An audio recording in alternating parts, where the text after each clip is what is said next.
이라는 제목 은혜의 말씀 나옵니다. 저는 읽을 때부터 막 가슴이 뜨거워지고 감격스럽습니다. 계속 에스겔서 우리가 쭉 후방 부분을 보면서 하나님의 영광이 드디어 성전에 돌아오는 장면을 우리가 지금 읽었습니다. 사실 에스겔서의 전체의 구조는 하나님의 영광의 이동 경로와 계를 같이 해요. 하나님의 영광. 작년에 에스겔서 하신 거 기억나십니까? 1장에서 23장까지. 작년에 그 에스겔서에서 하나님의 영광이 떠나는 장면을 봤어요. 에스라는 성전 내부의 우상 숭배로 인해서 하나님의 영광이 지성소에서 문지방으로 그룹들 위로 동문을 흐르고 감난산을 거쳐서 성전이 완전히 성전을 떠나가 버리죠. 뭐가? 하나님의 영광이 말이에요. 그야말로 하나님 심판입니다. 정말 선지자들 보내고 돌아와라 돌아와라 수없이 외쳤지만 돌아오지 않는 이스라엘 향해 하나님 드디어 성전을 다 때려 부시기로 하나님 영광이 떠나버리신 거죠. 그런 다음에 오늘 그것이 에스겔서 8장에서 11장까지 있었고요. 오늘 이제 우리가 40장부터 새 성전의 환상이 보입니다. 40장, 41장, 42장까지 우리 연속 그림을 보면서 계속 새 성전의 환상을 봤는데요. 그 성전이 정말 거대한 성전, 정말 영광스러운 성전이요. 그래서 측량을 합니다. 모든 성전에 이렇게 바깥들부터 시작해서 측량을 해서 이제 모든 측량이 끝나고 드디어 이제 집이 만들어졌습니다. 새 성전이 치수가 완성되어 만들어졌어요. 근데 그 새 성전의 완성은 뭐죠? 그걸 왜 집을 왜 지은 거예요? 하나님이 그 안에 오시는 것이죠. 그 성전이 임하기 위해서 집을 만드신 것이죠. 우리가 집을 아무리 잘 만들었어도 사람이 들어 살자는 그 집은 아무 의미도 없는 것이죠. 성전을 한상을 말씀하신 것은 하나님이 다시 임재하시겠다는 약속입니다. 한마디 집주인이 다시 돌아오신 것이죠. 떠났던 하나님의 영광이 다시 들어온 것입니다. 오늘 그 장면을 우리가 한 절 한 절 좀 묵상하면서 하나님 우리가 머리로만 묵상해야 되지 않고 뜨거운 성경의 능력 가슴으로 묵상이 되어서 좀 우리가 오늘 이 전을 떠나갈 때는 하나님의 영광의 임재가 좀 충만히 느껴진다는 것이 신비한 체험을 말하는 게 아니라 믿음으로 그 임재의 확신과 뜨거움이 우리 날마다 충만할 수 있는 그런 몸과 마음으로 영으로 나가면 좋겠습니다. 여러분 우리 인생의 제일 비참한 순간이 어느 순간일까요? 건강을 잃었을 때, 그죠? 재물을 잃었을 때 이렇게 생각하죠. 오늘 성경에서 가장 비참한 순간이 어느 순간이냐? 성경 용어로 이야기한다면 이가봇입니다. 이가봇. 사무엘상 4장 21절에 보면 하나님의 영광이 떠났다. 이가봇입니다. 여러분 아무리 화려한 건물이 서 있고 제단 위에 재물이 쌓여 있고 수많은 사람이 모여서 예배를 드리고 노래를 부르고 예배를 드려도 하나님의 영광이 떠났다면 사실 그건 아무것도 아니죠. 무덤이죠. 무덤 여러분. 제일 우리가 두려워하는 것이고 가장 우리가 인생에서 비참한 순간이라고 생각합니다. 오늘 사실 이야기를 드린 것은 에스겔 선지자가 구약 역사상 가장 비극적인 장면을 목격한 사람입니다. 하나님의 영광 떠나는 것을 환상으로 본 사람이 에스겔이거든요. 왜? 우상 숭배가 가득한 이 이스라엘 유다를 보면서 하나님은 결국 지성소에서 성전 문지방으로 동문으로 마침내 감난산 넘어 저 하늘로 하나님의 영광이 떠나버리는 장면. 이게 분명히 시각적으로 보인 것이 사실입니다. 지금 우리는 하나님 임재를 시각적으로 보지를 못해요. 그죠? 그럴 이유도 없고 영으로 우리 가운데 오시니까. 그러나 구약 시대는 임재가 떠나는 장면을 시각적으로 볼 수 있었어요. 하나님 영광이 떠나자 바벨론이 침략해가지고 성전이 다 불타버리고 돌 위에도 하나도 남지 않고 없어져 버리죠. 그것이 바벨론 침략으로 이스라엘 유다가 망하는 거였습니다. 그러나 하나님은 당신의 백성을 영원한 절망 가운데 버려두지 아니했습니다. 오늘 성전이 무너지고 포로로 끌려간 지 25년째 이제 어떻게 우린 다 망했다 그럴 때인데 25년째 에스겔을 하나님 놓고 거룩한 산으로 데리고 가서 장차 회복될 영광스러운 새 성전의 모습을 보여줍니다. 성전의 단가문, 안뜰과 바깥뜰, 제단과 골방들이 완벽한 청량줄에 의해서 한치의 오차도 없이 청량됩니다. 그리고 오늘 드디어 42장 어제 마지막 절까지 이렇게 오늘 43장 딱 1절로 오면 이제 클라이맥스가 되는 하나님이 다시 귀환하는 성전으로 다시 돌아오시는 하나님의 영광을 봅니다. 그야말로 성전으로 돌아오시는 하나님의 영광을 바라보면서 오늘날 우리의 성전은 이 건물 아니죠. 우리 자신들이 성전 아니에요. 정말 우리 안에 다시 돌아오셔서 임재하고 계시는 하나님의 영광을 실제 믿음으로 체험하고 경험하는 은혜가 있기를 원합니다. 자, 먼저 1절, 2절 한번 볼까요? 1절 한번 떼어주세요.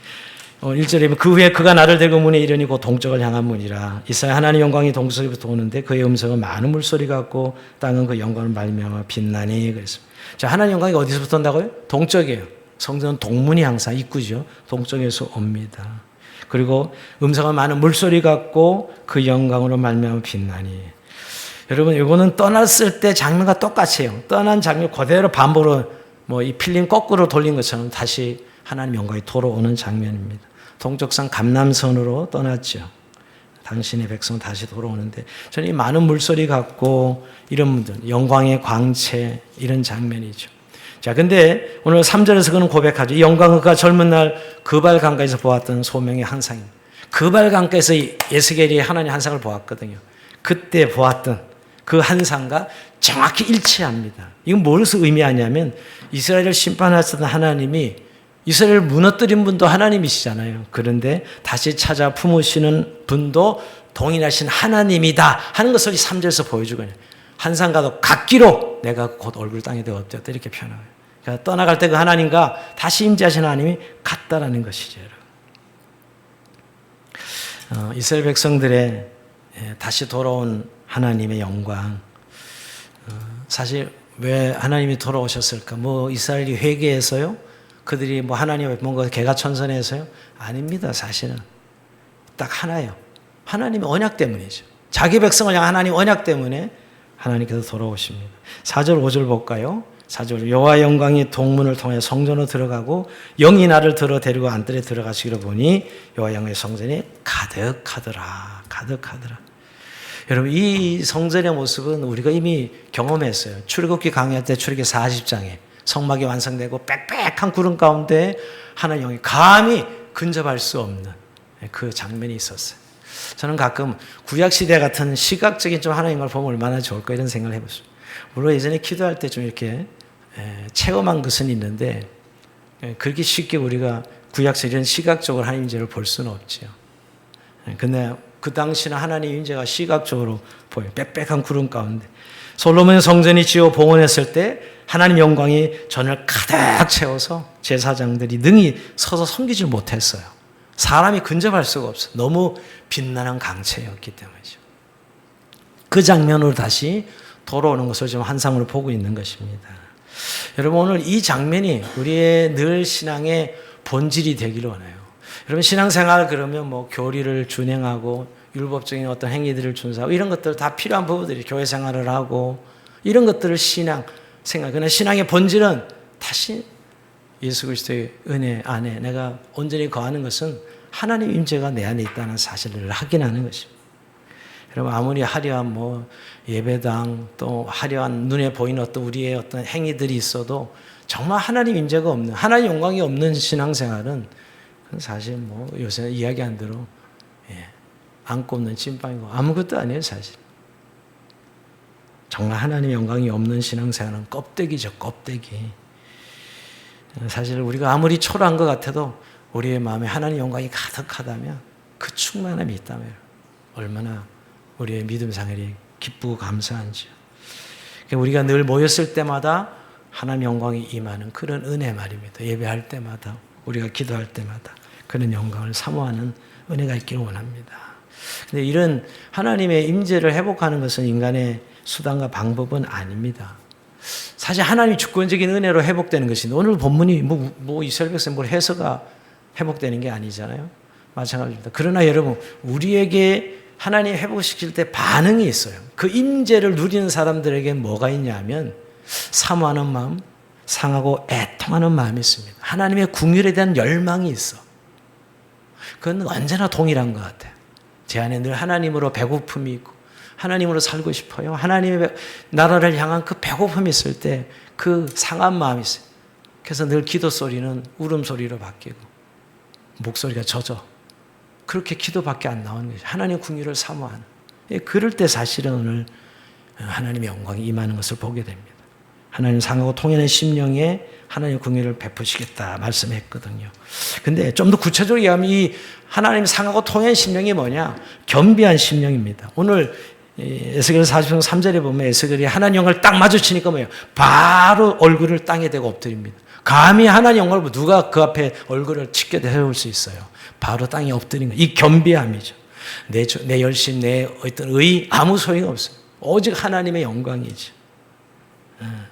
뭐냐면 내 힘으로는 하나님의 영광을 1초도 붙잡을 수 없어요. 나는 참 하나님 앞에 아무리 열심을 해도 누더기 같은 것이고 그 하나님 영광 앞에 이 오늘 땅에 얼굴을 대는 것은 이 겸비함이죠. 겸비함. 그리고 더 나아가서 결국 이 겸비함은 뭘 믿는 신앙이냐면 하나님의 인자하심과 궁유를 믿는 거예요. 여러분 에레미야가 3장 22절에 보면 주의 인자하심은 무궁하시며 주의 궁유는 아침마다 새로우니이다 이거죠. 하나님의 성품에 대한 완벽한 우리의 어떤 그 마음을 이해하는 것. 하나님의 성품이죠. 하나님의 인자하심과 하나님의 궁유하심이 내가 새롭습니다. 이건 사실 하나님이 나를 부르신 것은 전적 하나님의 은혜와 언약적 이유 때문이거든요. 그걸 붙드는 거죠. 하나님의 그 언약 그 성품을 붙드는 거예요. 그게 하나의 겸비함의 궁율입니다. 그리고 더 나아가서 한 가지 더 이야기한다면 결국은 하나님 나 주의 은혜 없이는 한순간도 못 살아요. 늘 배고픔입니다. 목마름이죠. 여러분. 근데 참 요즘 우리가 신앙생활에 목마름이 있습니까? 갈망이 있습니다. 어떻게 보면 어떤 분들은 그런 이야기 가끔 저한테 하더라고요. 기도해도 별로 그런 느낌도 없고 또 없어서 기도가 이제 점점 쉬게 되는 거죠. 기도 생활의 재미를 못 느껴. 짝깍짝깍 응답되는 기쁨을 누리면 좀 이렇게 기도하는 재미가 있는데 자기가 생각하는 기도 응답이 안 돼. 근데 사실은 반대로 이야기해 볼까요? 하나님이 더 갈망케 하시는 열망케 하시는 그 은혜의 넉넉한 풍성과 깊이를 주시기 위해서 사실은 우리를 배고프게 하시는 것이죠. 하나님께 구하는 제사는 상한 영이에요. 하나님께서 구하시는 제사는 상한 심령이라 그랬어요. 하나님이여 상하고 통하는 마음을 주께서 멸시하지 아니하시리다. 시편 51편 17절에 다윗이 그런 예배자였습니다. 상하고 통하는 심령으로 주 앞에 나가는 것이죠. 그래서 저는 늘 불쌍히 여겨 주옵소서. 불쌍히 여겨 달라는 기도. 그럴 때 하나님의 영광이 우리 가운데 다시 회복될 줄로 믿습니다. 이런 은혜를 위해 삼아. 근데 여러분 오늘 이 하나님 영광의 임재와 더불어 한 가지 계속 강조하는 게 있어요. 뭐죠? 이 죄 문제입니다. 죄. 오늘 6절 7절 한번 볼까요? 그가 내게 이르시되 인자야 이는 내 보좌에 초소 내 발을 두는 초소 내가 이스라엘 족속 가운데 영원히 몸을 초소라. 이스라엘 족속과 그들과 그들의 왕들이 음란하며 그 죽은 왕들의 시체로 다시는 내 거룩한 이름을 더럽히지 아니하리라. 왜 하나님이 영광이 떠났냐면 이 그 왕들이 음행하고 그 죽은 왕들의 시체로 다시는 내 거룩한 이름을 더럽혔기 때문이거든요. 이제 이것을 싹 없애라는 이야기죠. 이 하나님 영에 돌아오면서 하시는 말씀은 내 보좌에 초소, 내 발을 두는 초소, 영원히 몸을 초소라고 부르시면서 이제 내가 영원히 초소에 함께 하겠다. 내가 여차 영원히 떠나지 않고 함께 하겠다라고 말씀하시면서 다시는 내 이름을 더럽히지 말라. 이렇게 이야기하는 거예요. 다시는 내 이름을 더럽히지 말라. 이스라엘이 멸망한 이유가 뭐예요? 바로 죄 때문에, 우상숭배가 죄 때문이거든요. 오늘 이 구체적으로 아까 이야기가 죽은 왕들의 시체. 그냥 그 성전과 바로 다마나 사이에서 그냥 그 죄들을 하나님 연전 앞에서 말이에요. 죄를 범했거든요. 그게 보면 그들의 그 문턱을 내 문턱 곁에 두며 그 문설주를 내 문설주 곁에 두어서 그들과 나사에 겨우 한 담이 막히게 했고 이게 뭐냐면 솔로몬 이후 남유다 왕들이 하나님 성전 바로 옆에 호화라는 왕궁을 지어놓고 그 바로 맞대어 있는 거기에서 음란하고 음행하고 우상을 섬기고 그랬다는 거예요. 하나님의 분노하시죠. 여러분 하나님의 분노, 진노는 우리의 죄에 대한 하나님의 감정 표현이에요. 그게 하나님의 진노죠. 그래서 이제는 다시는 내 이름을 더럽히지 말라. 사실은 그들은 하나님을 버린 것은 아니었어요. 하나님도 잘 섬기고요, 사실은. 또 한편으로는 성전에 제사를 드리면서 문 하나 사이를 두고 왕궁에서는 세속적 권력과 탐욕과 이방의 우상 문화를 즐긴 거예요. 하나님도 예배하고 우상도 섬기고 두 가지를 다 하는 거죠. 요즘 말로 하나님과 세상 사이 양다리 걸치는 작전입니다. 하나님도 예배하고 세상도 즐기고 이런 것이요. 거룩함과 속된 것의 경계를 허물어뜨린 것입니다. 어제 본문도 담을 쌓은 담이 뭐였어? 거룩한 것과 속된 것을 구별하라. 이게 담을 쌓는 목적이었어요. 어제 에스겔 42장 20절에 보면 말이에요. 그걸 말씀하고 있는 것이에요. 오히려 다마나 사이를 두고 하나님을 자신의 번영의 수단으로 전락시킨 것이. 그래서 내 이름을 다시는 더럽히지 말라. 그렇게 이야기합니다. 그래서 오늘 이제는 그들이 그 음란과 그 수완의 시체를 내게서 멀리 제거하여 버려야 할 것이다. 그리하면 내가 그들 가운데 영원히 살리라. 근데 거룩함이라 그러면 아직도 여러분 중에는 이 도덕적인 개념을 먼저 떠올리는 거룩함이 있어. 또 거룩한 그러면 술, 담배 안 하고 뭐 성경 저 오른쪽에 끼고 천천히 걷고 그런 것을 혹시 아직도 거룩함이 이미지로 있다면 빨리 지우셔야 돼요. 전 어릴 때 그런 이미지가 너무 강했던 사람 중에 한 사람이에요. 거룩이 우리의 무슨 어떤 뭐 동작이 있는 것처럼. 오늘 거룩은 여러분 도덕적인 것도 아니고 그런 우리가 생각하는 그런 행위적인 것이 아니라 구별됨입니다. 계속해서 오늘 새성전 한상을 이야기할 때마다 구별됨을 이야기합니다.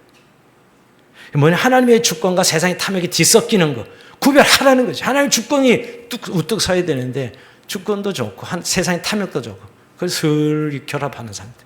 하나님 너무너무 역겨워하셔. 하나님의 주권과 탐욕이 섞이지 않도록. 그래서 이 고린도전서 3장 16절에 보면 너희는 너희가 하나님의 성전인 것과 하나님의 성령이 너희 안에 계시는 줄 알지 못하느냐. 너희 안에 성전이 거하는데 어떻게 세상에 속된 것이 너희 안에 같이 거할 수 있느냐, 이런 것이죠. 요즘 교회도 그렇습니다. 물질 만능주의. 우리가 세상이 모든 게 돈으로 계산하고 돈으로 다 계산되고 돈이 되는 건 뭐든지 하고 돈이 그야말로 만몬 신이죠. 지금 다 떠받들고 있는, 모두가 돈을 향해 달려가고 있는 그런 신적 존재입니다, 사실. 근데 그런 것과 하나님을 섬기는 것과 막 섞어버리는 거죠. 이거 교회가 늘 경계해야 될 부분입니다.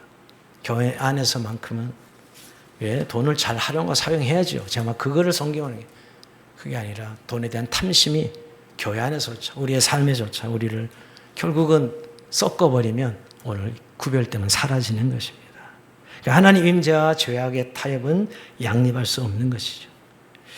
사실 우리에게 은밀하게 숨겨진 우상들이 있을 수 있어요. 그게 뭐 자녀가 될 수도 있고 내가 뭔가 하는 취미가 될 수도 있고 그것만 나타나면 하나님보다 더 싹 없어지는 거 있잖아요. 그 어떤 순간만 가지면 하나님의 격이 싹 사라지게 하는 요소들이 있죠. 있습니다, 우리 안에. 그런 부분들과 구별시키는 이게 바로 구별된 거룩함입니다.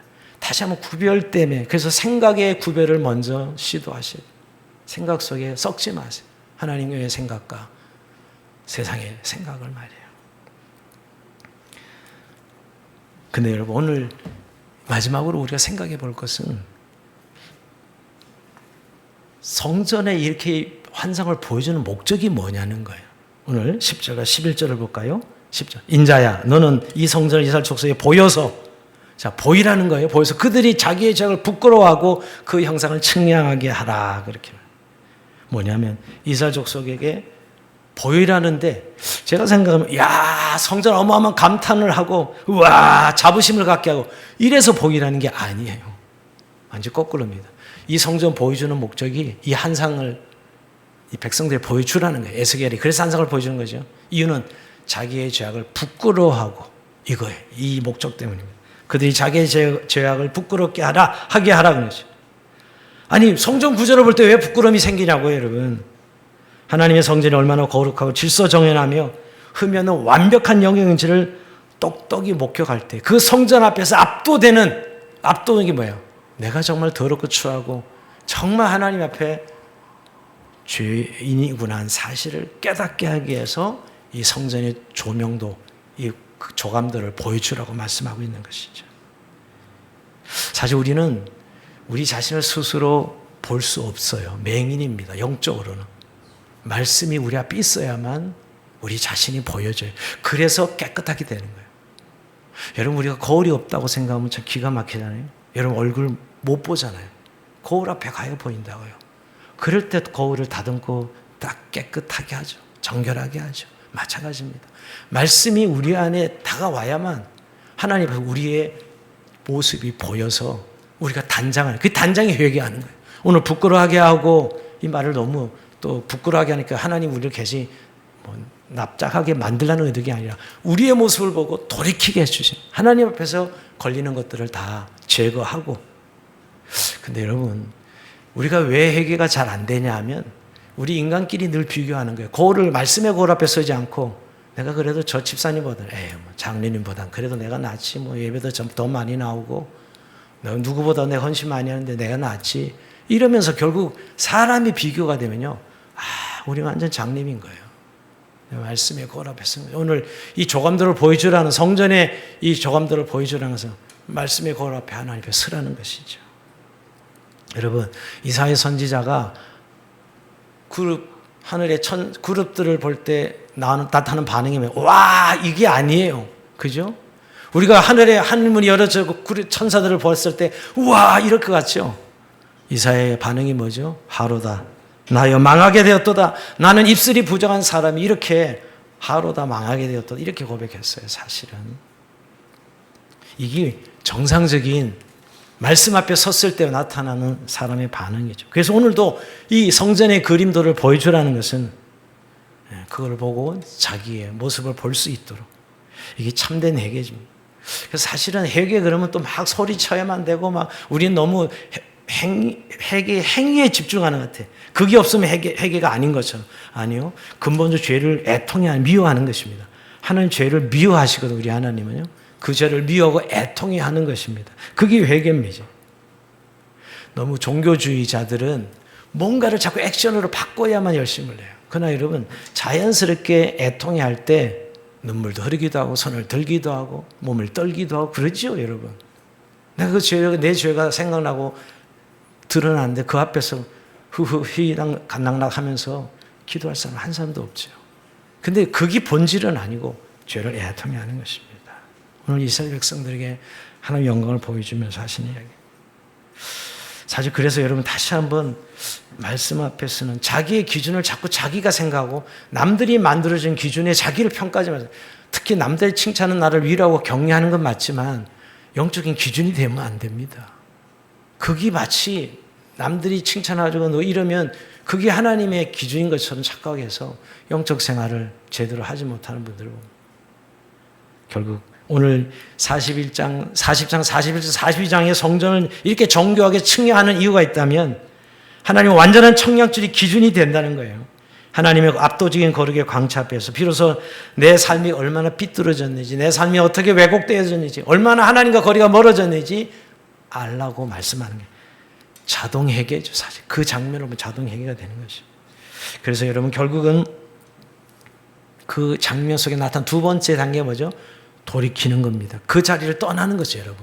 이거 속된 것이구나. 이게 하나님의 거룩한 것이 아니구나 하는 사실을 깨닫게 될 때. 그래서 우리의 생각과 마음을 주께로 돌이키는 장면. 그죠? 그리고 더한 그 회개가 나갈 때면 그래서 순종으로 이어집니다. 순종으로 이어져요. 자, 오늘 11절에 보면 만일 그들이 자기들 행한 모든 일을 부끄러워하거든 너는 이 성전의 제도와 짓는 법과 그 모든 형상을 알게 하며 지켜 행하게 하라. 이건 뭐냐면 여러분, 자, 성전을 보여줬어. 근데 부끄러워 회개가 일어난단 말이에요. 이걸 일어나면 이 성전이 지금 새 성전 보여준 새 성전의 제도와 짓는 법과 모든 형상을 알게 지켜 행하게 하라. 자, 이제 13절부터 4절 13절부터 쫙 법도가 나와요. 이 성전에 법도가 나와요. 그 법도를 지키게 된다는 거예요. 그게 진짜 회개죠. 그러니까 우리가 감정적으로 죄를 애통해하며 방향을 전환하고 말씀대로 순종하는 것이 완전한 회개가 되는 것이죠. 근데 우리는 이걸 반복하는 분들이 있어요. 애통해하는 것까지는 하는데 돌이켜서 순종까지는 안 가요. 이건 완전한 회개가 아닙니다. 자발적인 삶의 거룩의 열매를 맺는 것. 그래서 여러분 오늘 우리 하루의 삶이 그 말씀 따라 사는 열매와 순종이 참된 회개의 열매죠. 회개의 열매. 회개의 열매를 맺어야 되는 것. 회개는 회개인데 열매가 없다면 그건 의미가 없는 것이죠. 그래서 여러분 너무 회개를 눈물 흘리는 감정적 소비가 되어서는 안 됩니다. 한번 무슨 푸닥거리 한번 하고 그냥 끝내는 것처럼. 그게 중요합니다. 근데 제가 표현을 그렇게 해서 죄송한데 정말 우리가 애통했던 눈물도 나고 우리의 목소리가 젖어 있고 손을 들 때 뭐 부들부들 떨릴 때 많습니다. 하나님 회개할 때마다. 그러나 여러분 그게 너무 귀하지만 늘 감정적 소비하고 끝난 게 아니라 그때 죄에 대해서 나는 죽고 내가 하나님의 말씀에 대해 사는 거룩에 대해 사는 그런 삶을 결단하는 계획입니다. 난 죄에 대해 죽었어. 나 이몽식은 십자가의 죄에 대해 죽었어 라고 선언한 것이요.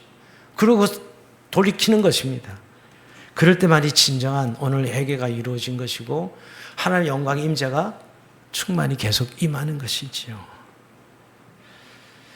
그래서 오늘 우리가 12절 마침내 12절은 같이 한번 더 읽어봅시다. 12절 같이 40선 11 읽어봅니다. 시작.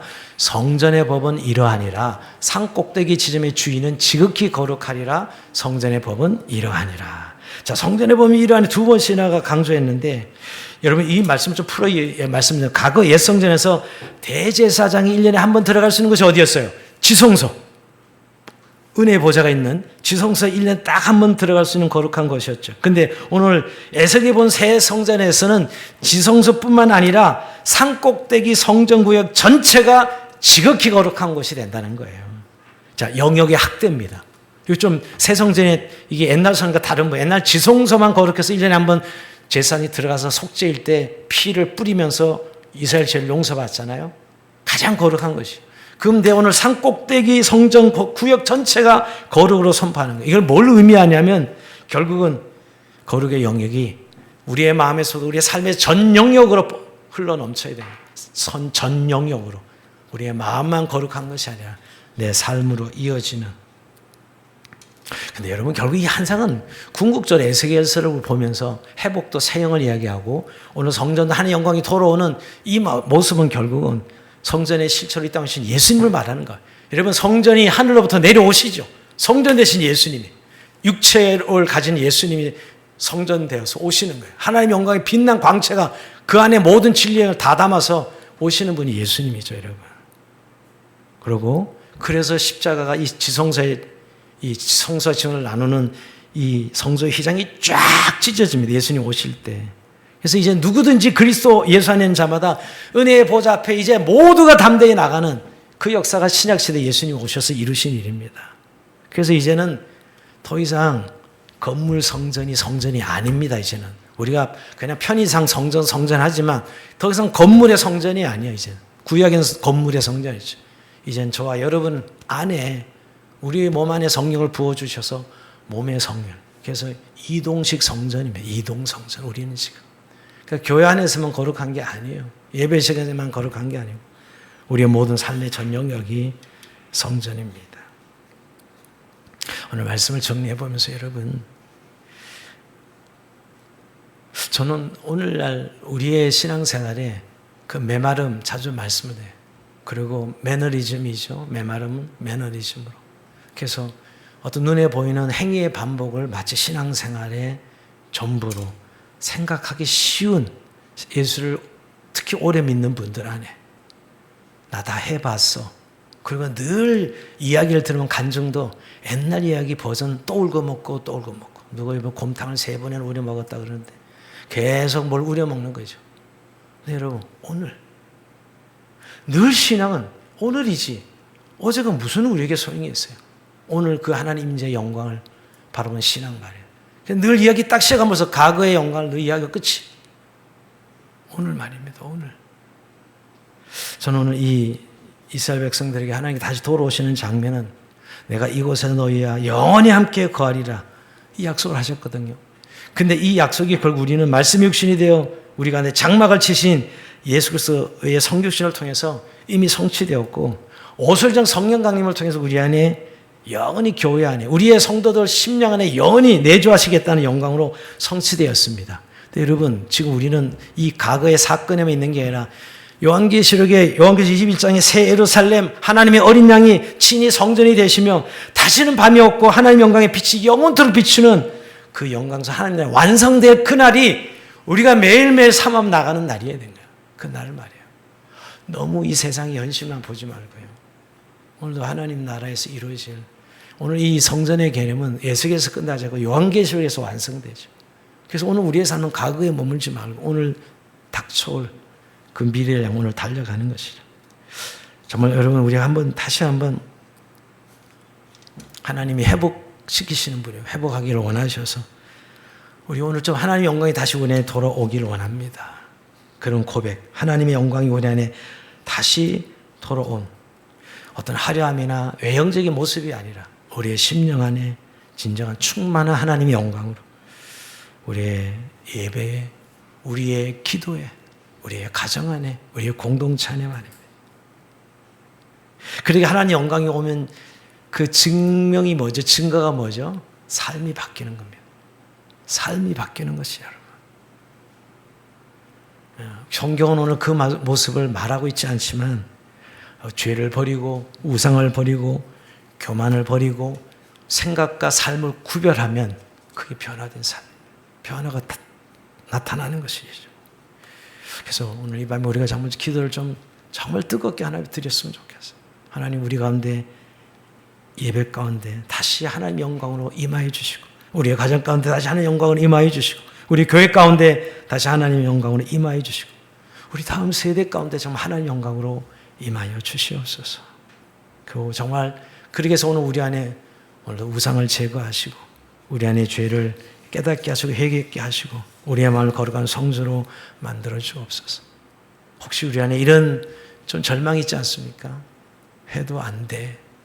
이런 어떤 절망들 말입니다. 기도 많이 했는데도 그런 느낌이 없어요. 여러분 오늘 주님이 또 말씀하신 이유가 뭔지 아세요? 오늘 이스라엘에서 25년째 찾아오셔서 새 성전 이야기하는데 인간의 기대와 절망은 다 꺼졌을 때 오시는 거예요. 인간의 기대는 요만큼도 남아나지 않았을 때요. 그것에서 뭘 말씀하시는 거예요? 우리가 정말 그런 회복에 대한 사모한 말입니다. 그것이 어떤 형태로 내가 기대했던 바가 아닌 하나님의 방법으로 여러분 하나님은 한 번도 그 약속을 어기신 적이 없으신 분이십니다. 여러분 하나님 영광이 임한 사람은 결국 하나님 영광이 살아가는 거죠. 하나님 영광 우리가 수없이 이야기하는데 그 하나님 영광을 우리가 정말 선포하고 드러내는 사람은 먼저 그 영광의 임함을 체험한 사람들입니다.